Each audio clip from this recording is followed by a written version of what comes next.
I do just want to remind you guys real quick before we move on, keep your table talk to a minimum. Ladies, as much as we appreciate the help, I think we got it. Thank you. Alright. With that, I will bring up our next performer for the night. Help me give him a warm round of applause. Greg Magnuson.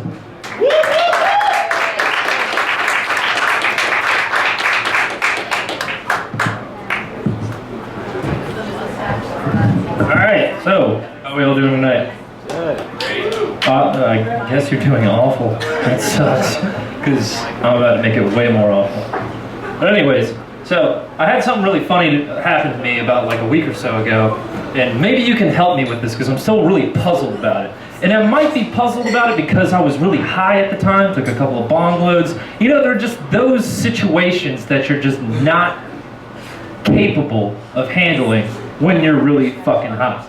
Now, I was walking back from my friend's place. I'm high enough to where I feel like I'm just sort of floating along Gray Street thinking about cookout and shit like that. And this guy rolls up in his car, stops, really, really fucking abruptly.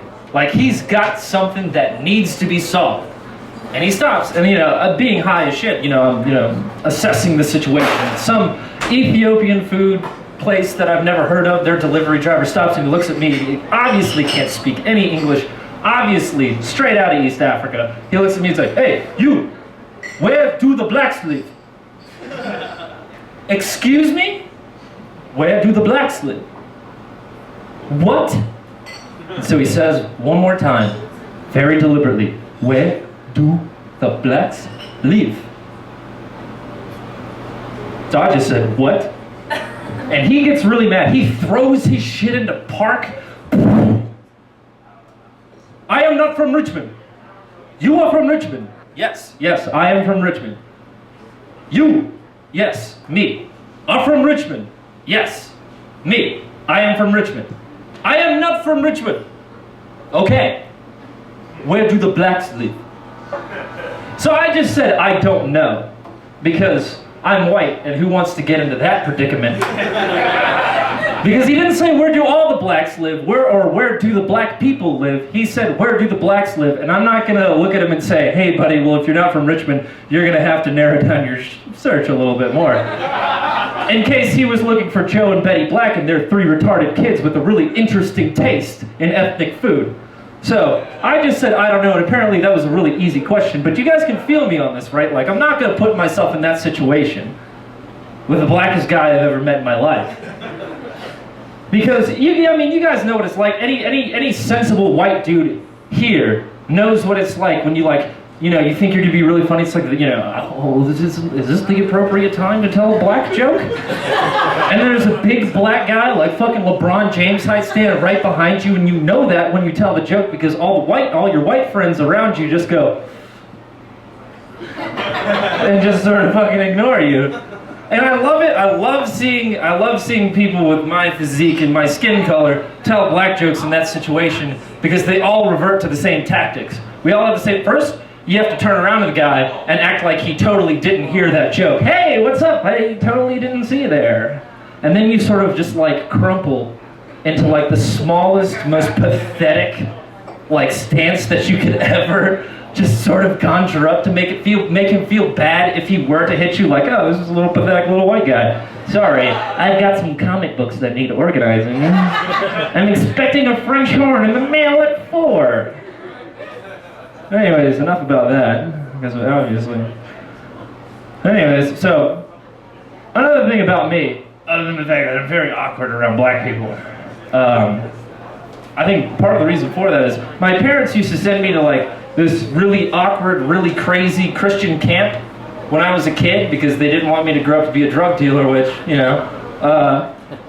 and so I always loved going to these camps, not because I liked going to camp or anything, which I did, but I liked right after the 4 services that you go to during the day, which I thought was a little bit excessive. Now I know Jesus hates me and all that shit because that's why he died for me, but I loved hearing everyone's little, their little pity fuck party afterwards when they're like, I've tried to commit suicide 16 times. First of all, you suck at that shit.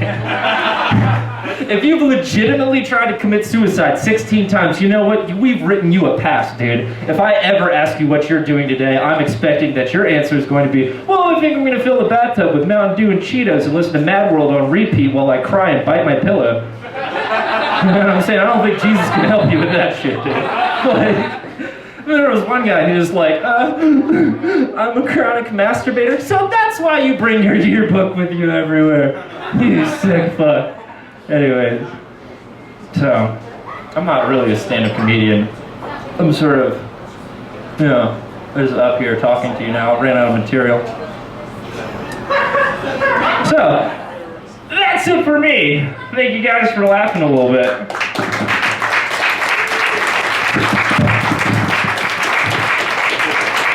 Give it up for Greg Magnuson.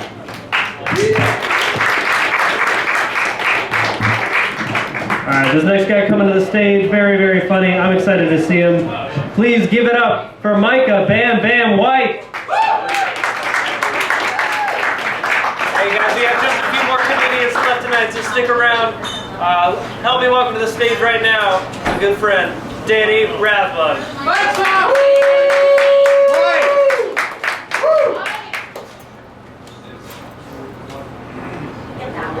So turn it on. Can you hear me? Yeah. So I quit smoking.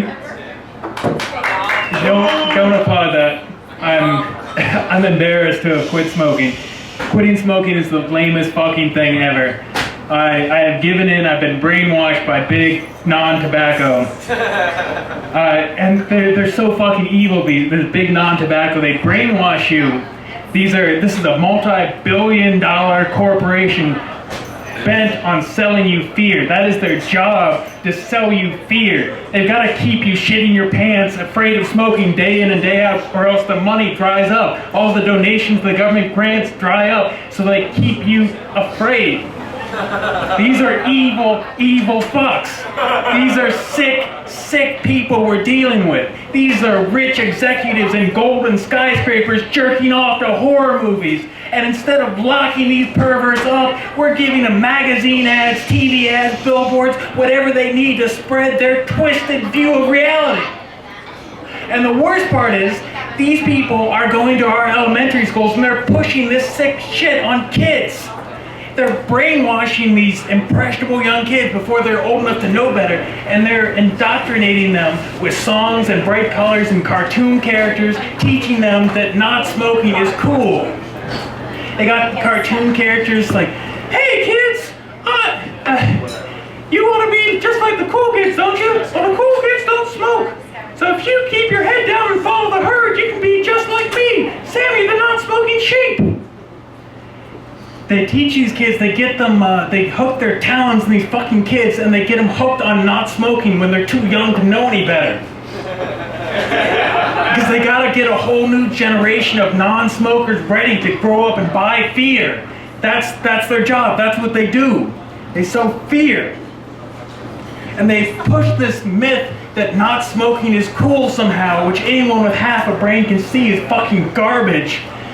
We can sit here and discuss the health aspects of not smoking, but smoking is fucking cool. There's no room for debate about that. Smoking is fucking cool. But as you grow older, you start to realize that what a fucking bullshit myth this is, that smoking isn't cool, and so they start focusing more on the health aspects of smoking. They start making a big deal about, you gotta be healthy, you gotta live a long time and not smoke, and blah, blah, fucking blah. But it's a twisted view of this. They tell you all this crap, like smoking causes lung cancer. True. Smoking causes emphysema, bronchitis, pneumonia. True. Every cigarette you smoke takes 11 minutes off your life. True. But they act like that's a bad thing. They get to you when you're young and you can still walk across the room without breathing hard, and you can have sex without swallowing half a pharmacy, and they make you think that those are the 11 minutes that you're giving up.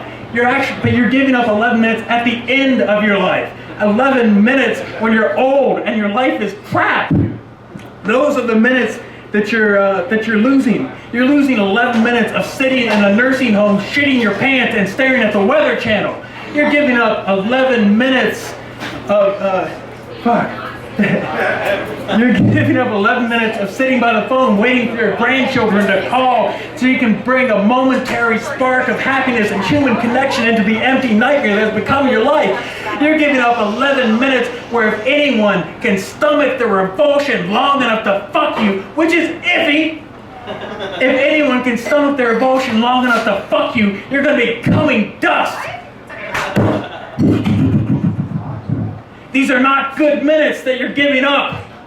I'm Danny Rathbun, thank you.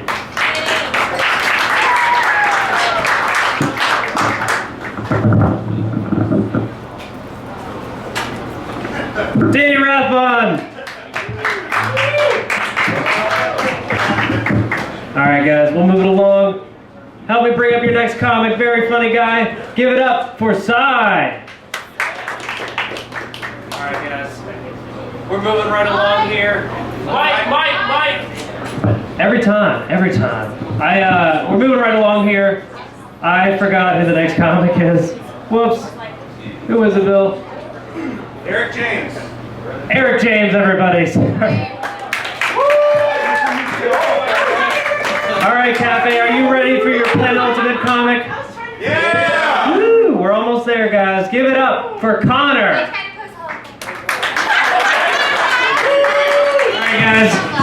Are you ready for your last comic of the evening? Summer! We are going to end on a high note. I'm really excited to see this guy, a good friend of mine. Give it up for Steve Howze.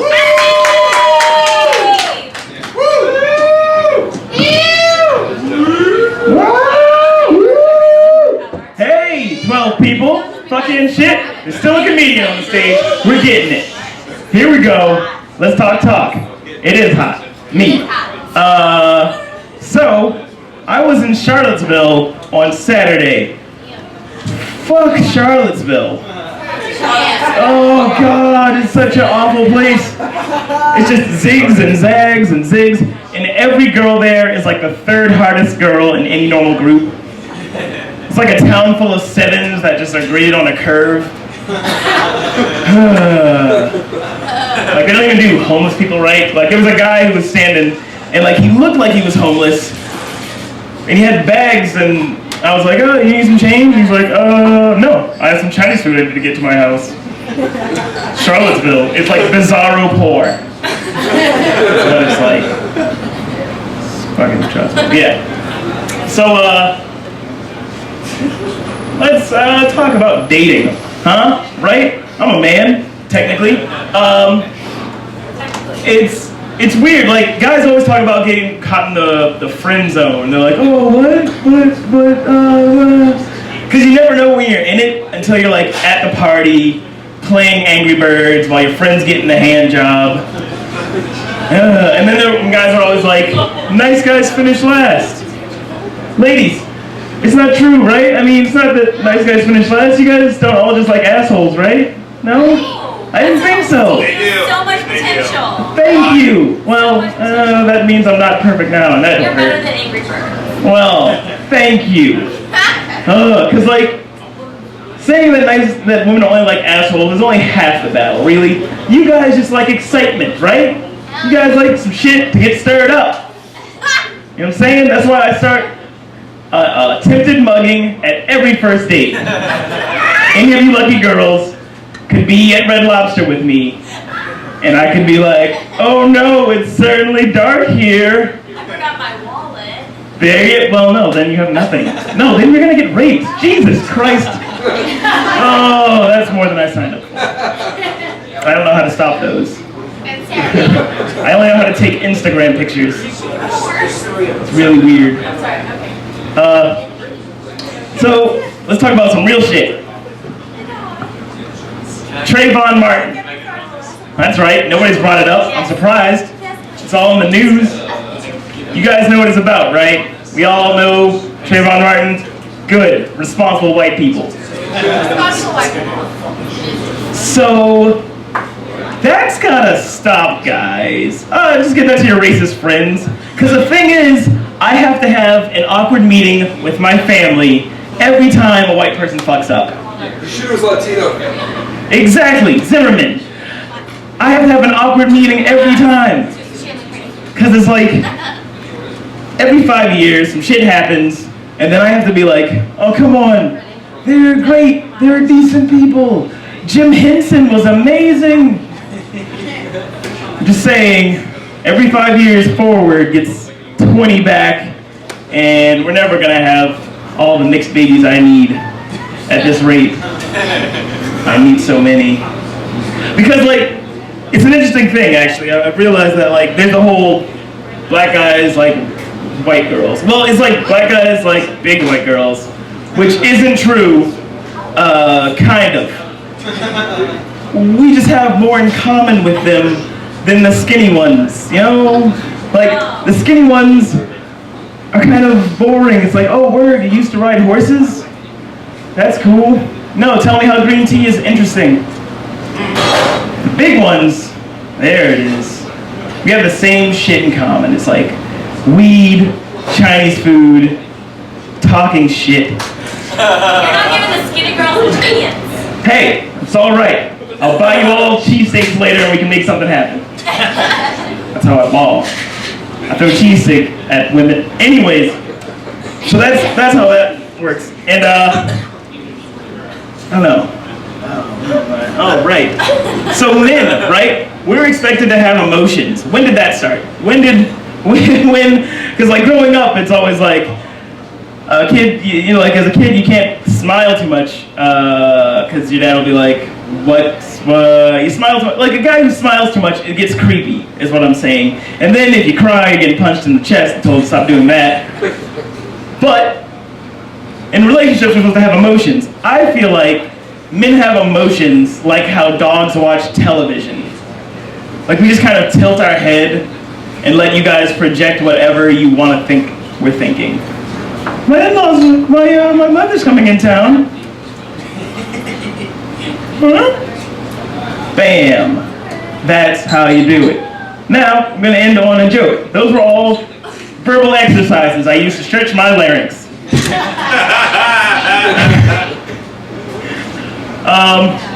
Oh wait, then I realized I don't have any jokes. No, old white people. Who here likes old white people?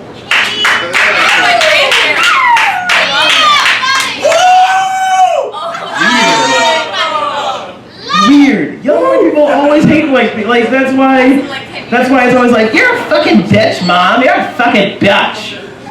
Stay out of my room, you cunt. You guys love that word. And like you listen to Slipknot, like it's all part of the cycle to anger old white people. Like that's why they like hip hop. It's just like, it's called a do-rag, Dad. Are you still talking about white people? Always. So, like I feel like the way to get appropriate revenge on your elders is to live like a Mexican. Because that's the new thing they hate, honestly. Like, if a Mexican walked in, I would just hear air exiting small white noses. So you just need to, like, give up your job, your social security number. And it might not work. Admittedly, it might not work. But it'll stop us, Micah, from talking about reparations. I used to be about reparations, son, but last week I saw a white dude selling a bag of oranges on the side of the road, man. Fuck. We're even. We are even. So, Cafe Diem, chew on that. That's my catchphrase, Steve Howze.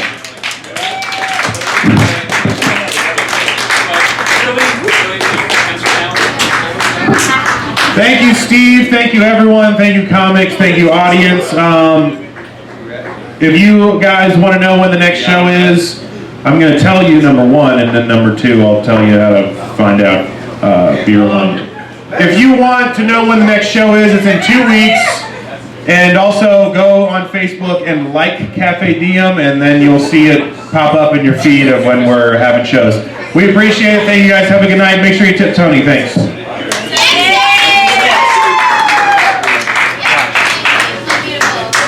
you not push my set? Sure.